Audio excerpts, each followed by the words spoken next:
Hi everyone, it's Sue from Art, Crafts and Journals. What I thought I would do today is show you something that I have been playing with.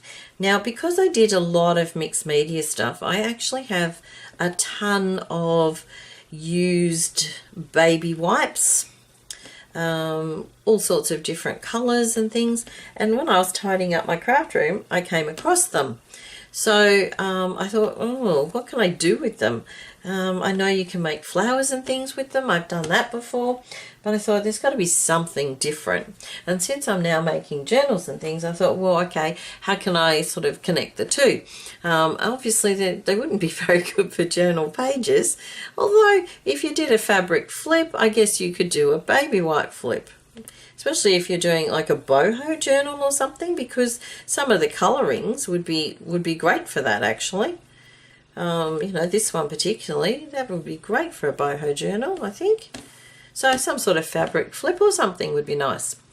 But what I have been doing is, I'll just move that out of the way, I've been fiddling around. And my first sort of thought was a ruffle. So instead of it being a paper or fabric ruffle, it's now a baby wipe ruffle. So all I did basically was zigzag stitch down the middle and ruffle it as I went. I didn't fold it, I pushed it. So when I was sewing, I just pushed it up like so under the needle of the sewing machine, and that's how it came out, which I thought was actually quite nice. Not sure about the colouring of this one, but it was sort of my test one. But I thought, you know, down the side of a journal page, I think that would be great. I've got a couple of others here. These two little ones that I did, these ones are double layered. So basically I cut a thicker piece and then a thinner piece, did exactly the same thing, just pushed them both under the sewing machine. You could do them separately if you wanted, do the first one and then the second one, but I managed to do both together, and I actually backed it on paper just to give it a little bit of stability. So they were two of those that I did. This one I actually folded or pleated the baby wipe underneath first, then I did the smaller one on top.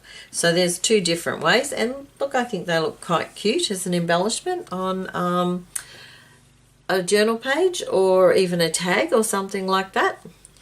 And speaking of tags, I did actually make some tags.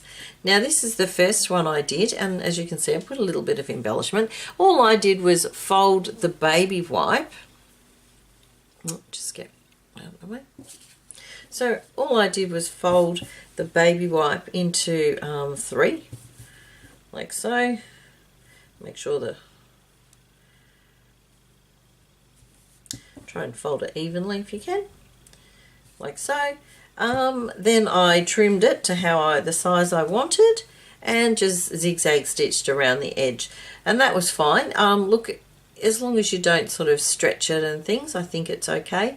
It's not very stable, it's quite flimsy, and I did a little bit of decorating on it. So what I decided was, you could use that, sure, but I backed it onto some paper, and that gave it a little bit more firmness, I guess. And of course you could actually journal on the back of that.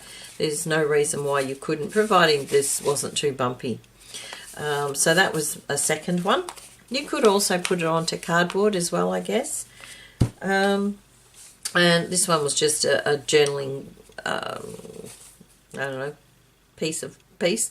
You could actually use it as an embellishment, a corner tuck, little pocket. You could make it bigger and make a pocket. So anything like that I think would be fine. Now, depending on the color of your baby wipes, if you had like quite a muted pink one, it would be fine.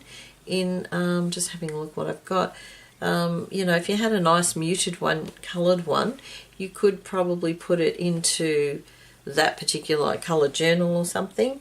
This one being yellows and oranges, maybe if you're doing bee journals or something like that, that might be a nice coloring to use. Now what I also did, I have a couple of embellishments as well. So again, just wrap the fabric, the baby wipe around itself. you know, the more you sort of fold it and whatever, the thicker it obviously is. And I just did some little bit of embellishing on. So again, on the side of a journal page, that would look fine. And same with this one, I just sewed some little buttons on it. And then again, it's a little bit of an embellishment. It's just a way of using up all these baby wipes that you seem to accumulate, and I don't like throwing them out. Now the last thing I did was I thought, okay, what about a pocket? So I did do a pocket, same thing, wrapped a few layers around, just zigzag stitched it all together. It's a little flimsy, but if you stuck that down into your journal, that would be fine, and make a tag to fit, and it's a pocket. And of course you could embellish that as well. You could also do slow stitching on them as well. Sew some bits and pieces on. You could tear them up and use them as part of fabric clusters as well. So there's quite a few uses for them, and that they do actually tear reasonably easily. And you do get that fluffy sort of an edge. So, you know, that in itself, I guess, with a little bit of something on it, embellishment, you could put that on a page in a journal as well. And depending on what's been used on the baby wipes, I guess these ones are a bit stiffer, because I think that must have been acrylic paint, that, because it's quite stiff. But the softer ones with maybe inks or something, maybe gelato cleanup or something of that nature, they're quite soft. So you could use those. I just thought I would share that idea. I hope you like it. As I said, there are quite a few uses you could use them for. I probably wouldn't advise deliberately using some baby wipes to do it, but if you've got a pile like I do, there's one way of using them up. Alrighty, I'll leave it at that. That's actually quite a nice Christmassy one, that one. Obviously I used that at Christmas, got a little bit of gold there. Alrighty, thank you very much for watching. Have a great day or evening, whatever it is in your time zone, and I'll see you next time. Bye for now.